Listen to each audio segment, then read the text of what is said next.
Dear Jamaica, we need to talk.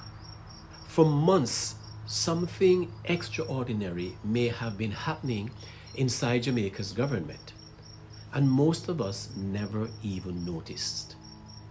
No emergency announcements, no dramatic press conferences, no signs of panic. The country simply kept moving. Crime operations continued, government continued, national security continued. The Prime Minister continued with his duties. But what if I told you that during one of the most critical periods in recent Jamaican politics, Prime Minister Andrew Holness may have been carrying a far greater burden than the public ever realized? Because while Jamaicans were focused on daily life, the man responsible for national security, Deputy Prime Minister Dr. Horace Chang, was facing a personal battle that could have changed the course of government itself. A routine medical examination revealed multiple blocked arteries. The diagnosis was shocking: emergency triple bypass surgery, open heart surgery. One of the most experienced men in government suddenly had to step away. And that raises a fascinating question. Who was really steering Jamaica's national security ship while its captain was recovering? The answer appears to be simple: Prime Minister Andrew Holness. And perhaps that should cause us to ask an even bigger question. How much longer can one man continue carrying so much responsibility?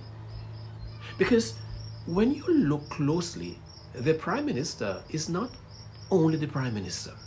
He is the face of economic reform, the face of major infrastructure projects, the face of international investment, the face of constitutional reform discussions, the face of Jamaica's growth agenda.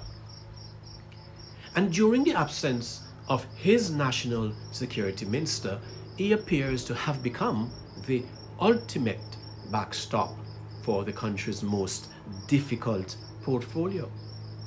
But what makes this entire story even more remarkable is something that received very little public attention. Andrew Holness was already carrying responsibility for Jamaica's defense portfolio. As Prime Minister, he also serves as Minister of Defense, overseeing the Jamaica Defense Force and bearing ultimate, note the word ultimate, responsibilities for matters affecting the country's military readiness and national defense strategy. Now, think about that for a moment. During Dr. Horace Chang's recovery from major open heart surgery, Jamaica's two most critical security responsibilities, defense and national security, were effectively converging around one individual. The remarkable thing, most Jamaicans never knew. The government never missed a beat. Whether we like it or not, Jamaica's senior political generation is approaching a transition period. Horace Chang is 73. Several long-serving political figures are nearing retirement age. The next generation is coming. The only question is who? And that is why some political observers are beginning to wonder whether a cabinet reshuffle could be closer than many think. Not because of a crisis, not because of scandal, but because of preparation. Preparation for the future. Preparation for transition. Preparation for the day when some of today's political heavyweights finally decide to step aside. Which brings us to the question now being whispered in political circles. So, if Dr. Horace Chang eventually leaves the Ministry of National Security, who takes over one of the most difficult jobs in Jamaica. Now, some may say the most obvious candidate may be Juliet Cuthbert Flynn. For years, we have said that national security is everybody's business, and today we affirm that peace is also everybody's business. As Minister of State in the Ministry of National Security, she already understands the ministry's inner workings. She has gained valuable experience in correctional services, rehabilitation, and the prevention initiative. And perhaps most significantly, her appointment would make history. Because to date, Jamaica has never had a female Minister of National Security, not that I am aware of. And so such an appointment would send a powerful signal, not only about gender representation, but about a potentially different philosophy of security and leadership, one that balances enforcement with prevention, community intervention, and social reform. But she's unlikely to be the only name under consideration. There are others within the Jamaica Labour Party who possesses the political stature, communication skills, and administrative experience required for such a portfolio. Darrell Vaz is often mentioned whenever discussions turn to strong communicators and forceful political operators. May God bless Jamaica, and I promise I will do everything, and I know that my cabinet colleagues will, to make sure that normality remains. His direct style and willingness to confront difficult issues may make him attractive to those who believe security requires a tough public face. What about Senator Dr. Dana Morris Dixon? The Prime Minister was very big on upskilling, and that's why he appointed me as the first ever Minister of Skills, because we recognized that this issue of skills was not just doing it as a teenager or in your early 20s. It's something that's going to have to happen throughout your career. She represents another possibility. If you look at non-traditional association with security, and she embodies a view of generation, tradition, and leadership that understands technology, innovation, and modern governance. As crime increasingly moves into cyberspace, future security leadership may require a very different skill set than in previous decades. Then there's Senator Abba Fitz-Henley. And a 44% decline in murders presided over by Dr. Andrew Holness and National Security Minister Dr. Horace Chang. Quite frankly, sir, I believe it's evident. One of the party's most articulate public defenders. Though relatively new compared with some cabinet veterans, he has demonstrated an ability to communicate complex issues and defend government policy under intense scrutiny. And perhaps the most intriguing possibility of all is someone not currently sitting around the cabinet table. Jamaica's political history provides precedents. Prime ministers have previously reached outside elected politics to bring talented individuals into government through Senate appointments, and so Dr. Andrew Holness could choose a stronger public enforcer, someone capable of dominating headlines, someone capable of projecting strength and reassurance during periods of public concern over crime. And that is where things get interesting. What if the next Minister of National Security is not currently sitting around the cabinet table at all? Many Jamaicans forget that prime ministers have considerable flexibility when building governments.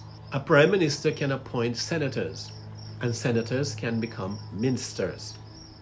In fact, Jamaica has seen this before. Former Prime Minister Bruce Golding reached outside traditional elected politics and brought businessman, the late Don Webby, into government through the Senate. The late Dwight Nelson himself served from the Senate before becoming one of Jamaica's most recognizable security ministers. So, imagine for a moment, what if Dr. Andrew Holness concluded that Jamaica's next security challenge requires a completely different skill set? Cybersecurity, artificial intelligence, border technology, intelligence analysis, data-driven policing. Could a respected private sector executive be appointed to the Senate and then elevated into national security leadership? Or consider an even more unconventional possibility. What if the current police commissioner, Dr. Kevin Blake, after completing distinguished service in law enforcement, were to leave that office, be appointed to the Senate, and then be asked to assume political responsibility for national security?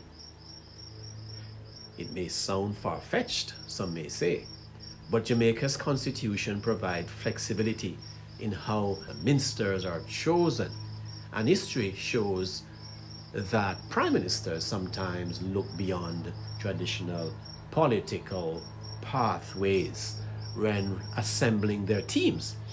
Now, this is not a prediction, nor is there any indication that such a move is being contemplated. I have no inside information. But it highlights a broader point. The next Minister of National Security does not necessarily have to emerge from the current cabinet. The person could come from Parliament, of course, the Senate, law enforcement, the private sector, or another area of public service altogether. You see, when countries face evolving security challenges, leaders sometimes look for unconventional solutions. You see, politics often produces surprises, especially when leaders are thinking about legacy. And listen, make no mistake, Dr. Andrew Holness is now in the legacy phase of his leadership. The projects being launched today will define how history remembers him tomorrow, which means succession planning is no longer a future issue. It is a present issue.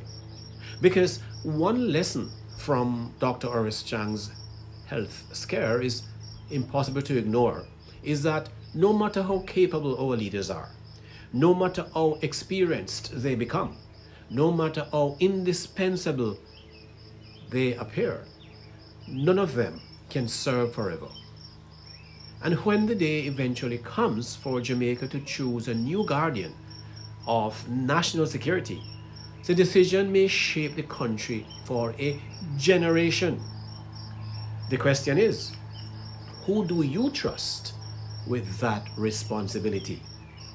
An experienced insider, a political enforcer, a tech-savvy modernizer, or perhaps someone from outside politics altogether? And here's the biggest question of all. Could Dr. Andrew Holness already be preparing that person quietly, behind closed doors, long before the rest of Jamaica sees the move coming? Friends, this has been Dear Jamaica. We need to talk. One people, one vision, one country under God. Jamaica, land we love. Dear Jamaica, here we call. One people, one nation. Standing tall.